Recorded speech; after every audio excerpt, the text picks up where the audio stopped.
Hello everybody, were leprechauns real? Well, looks like it they were. We have this article here on the BBC. I was just looking at this. Fairy control to halt tiny doors in Somerset Woods.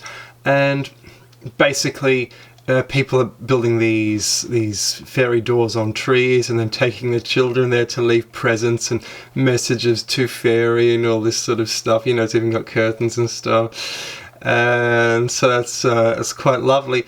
But more seriously, what are the size of some of these doors? I've shown you the giant door at Baalbek, a door which was carved in later times by who knows who, which defies the original intention of the Roman intention of the structure. And we don't know what is going on with that. Now, here you have architecture which looks a lot like Skara Brae. It's on the outer Irish islands, I think Skellig Island, and this is almost an Inca-like door, and this is from the Dark Ages, but it's identical to Neolithic stuff. This is how the Irish used to build things. Beehive houses, essentially. And there's even a light box there, sort of like, or there, like what you get at Newgrange. That's how old this stuff is. It's not just Dark Ages, it's Neolithic. And there are lots of these, and they actually have, where they do have obvious entrances, you can see that they are quite small. Now, in this case, it could be for reasons of fortification. You don't want to have a big door, you don't want to let people in. This is the remnants of a ring fort. And do you know, Ireland is so amazing! It's so amazing because they have these things here. These are from the Neolithic period. You don't get these in Europe usually because you only get them on the islands because the mainland has been swept by too many conquerors and destroyed. Irish people don't want to touch ancient monuments. They don't want to destroy them. This has been largely destroyed anyway. It just takes one person. But it's been here for maybe, 10,000 years or something.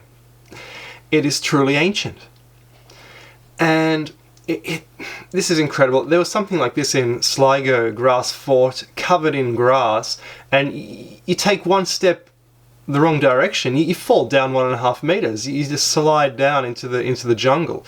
And Ireland, it's not very well excavated. There are lots of these around. Look at the beautiful landscape. It's a beautiful country. If you want to go somewhere to see ancient mysteries, go to Ireland. Go anywhere in the UK is great, but Ireland has a lot of structures remaining which you cannot see in England. Now, we'll get to the doors soon so to prove the size of these leprechauns, but these are actually called fairy rings.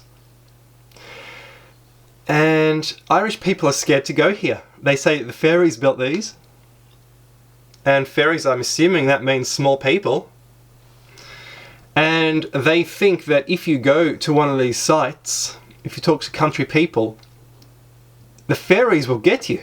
They'll take their revenge. They'll ruin your life. So they don't touch these sites, and they don't even go there. They'll ruin your life just for going there. They'll make your life misery. They'll curse you forever.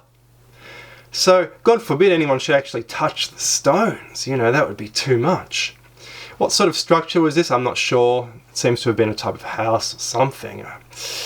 Really don't know, but this is at the Ring of Kerry in Ireland, south-west Ireland. Didn't have time to go there, but yeah, it's a beautiful place. And this is a reconstructed one. Look how huge this thing was.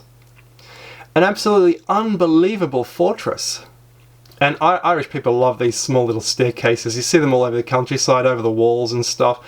Lots of these have been deconstructed to build walls. They were the brave farmers who did that, but if they did that, they would have gotten cursed, and the villagers forever would have said, don't do what old McShamus did in destroying that wall. Don't you touch those ruins. Don't even go there. That would have happened. And again, sort of similar stuff. And these are doors of Irish monks, and these are not leprechaun doors. I'll get to the leprechaun doors. These are not them. Look at this person. It's about the right size for a person. And heights are always changing. Apparently the height of a man in Ireland has increased about 12 centimetres over the past 100 years due to God knows what. I actually think it's due to sunspots and vitamin D during growth. Sunspots have increased They say we have a better diet now, but let's face it, we were always eating bread and meat and similar stuff. I don't believe that for one moment. It's a better diet. Maybe definitely more food in childhood makes a bigger adult though. But as you say, even 1,000 years ago, 2,000 years ago, people are about the same size. That was a climate optimum 2,000 years ago as well. Also 1,000 years ago, it was a warm period, lots of sunspots. And then you come to things like this. This is in one of those fortresses. And I guess it can be excused as, you know, leprechauns aren't going to carry these huge rocks, or are they? I'm not sure. But can this be excused as being just the fortress entrance? You don't want it to be too big, because you need to defend the damn thing. You need to defend it. And that's yours truly, not to show off, but just to show you. I'm 6'2", and this is at Glendalough, and you see the height of the door. It's made for, you know, it's anyone to get through. Glendalough is a beautiful place. It's almost an Inca-like door. It's quite interesting. They use huge blocks on the sides as well, just like this. And this is from the Dark Ages. This is which was the Irish Golden Age, European Dark Age. Europe was swept by invaders, Huns, all sorts of people, Tatars, Mongols, etc., etc., Vikings raiding people all the time. Meanwhile, Ireland was the Irish people were discovering America. Or rediscovering America. They were trading with everyone, and they had their priests and monasteries all over Italy. There were Irish monasteries there. No other country will tell you this except for Irish museums and people in Ireland. And that was a shock to me. They were the intellects of the Dark Ages. And they had all this knowledge, learning, and look at their height. That is an Inca-like door. From the other side, you can't actually access this without the caretaker's key, so I zoomed in with a telephoto lens. All locked up, unfortunately. Again, another one. That is a door from maybe the 1500s. That's about average height. And you see different types of doors. Norman doors, Inca-like doors, megalithic doors. Also, they said Stonehenge came from Ireland. I was actually looking to see if bits of another Stonehenge were trapped inside an Irish church, because they reused the stones. And you see these stones here, they're just reused again and again and again and again. You see them in the walls. That's much more modern. That could even be 19th century. Who knows when they did that. And here we go. I believe this is at Cong. Cong is where a very good movie starring John Wayne was made. Very famous movie. But it's an old world film, very nice, and it's just about just about Irish country people. And you look at this door. It's quite odd, and you think to yourself, okay, the ground's simply risen. It's risen, and the door is actually regular height. But then you think, well, Glendalough is, and all these other places are about the same age. Why hasn't the ground, this is Kilmacdur, this one here, and the doors are about the right height. Glendalough, the doors are about the right height.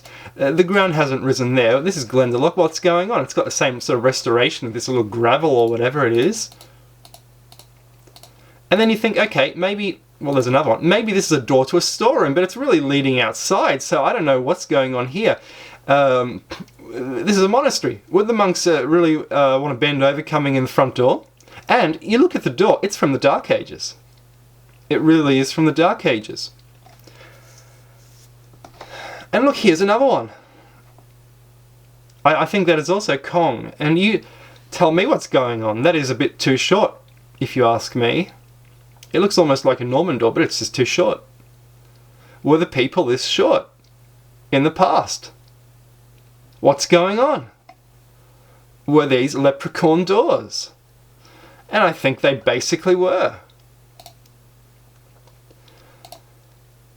And again, yeah, they incorporate ancient stones into, this is at Glendalough, ancient stones. This was from an altar from the Dark Ages. You look at that ancient, weird-looking cross, and they just decided to use this in a wall at the front entrance. This is the front entrance of Glendalough, the ruined monastery. Unbelievable place. If you go to Ireland, go here. And this is Brian Boru. And Brian Boru is the national hero, and Now, I don't want to say anything against Dubliners, but men in Dublin, some of them are quite short. They're just 5 foot or even under, and they have darker features. The rest of Ireland, they look like Vikings or English. And what the Vikings usually did when they plundered a territory, they went around and they killed all the men and married the women and settled. They did that in Iceland. So Iceland is sort of, they killed all the men, so it's as a result it's half Celtic, half Viking in a way. And Brian Boru is the Irish national hero. 1,000 years ago, he actually resisted a Viking invasion of his base in Dublin. And the battle was so fierce that basically he did win, but it's like there were almost no winners. All the Vikings were wiped out, and he was wiped out. He seems to have died in his tent. He was injured, maybe in his tent, or after the battle he was poisoned, or an assassin got to him. And that was the end of him. And he is an Irish national hero because he resisted the Vikings, but Irish themselves are Vikings, and you see all this stuff about how he was a national hero in the museum around the Book of Kells in Trinity College, Dublin. But if you then go to the Archaeology Museum, there was actually an exhibit refuting all this Brian Boru mythology, saying, well, he was descended from Vikings, he wasn't actually Irish, and he didn't actually defend Dublin, but a place near Dublin. You know, the archaeologists, they like to do the specifics, sometimes a little too specific. And so he's seen as an Irish national hero, and I'm just wondering, is the reason some of the Dubliners are so short, do they have this leprechaun DNA? Because you don't really see them in other parts of Ireland except parts of the south, especially the older parts in the west. He stopped the Vikings from coming in, killing all the men. And is that the reason why the people in Dublin are actually shorter? Because of him, because he wiped out what the Vikings were doing to the rest of Ireland, which was kind of genocide before they themselves became the Irish. Okay guys, thank you very much.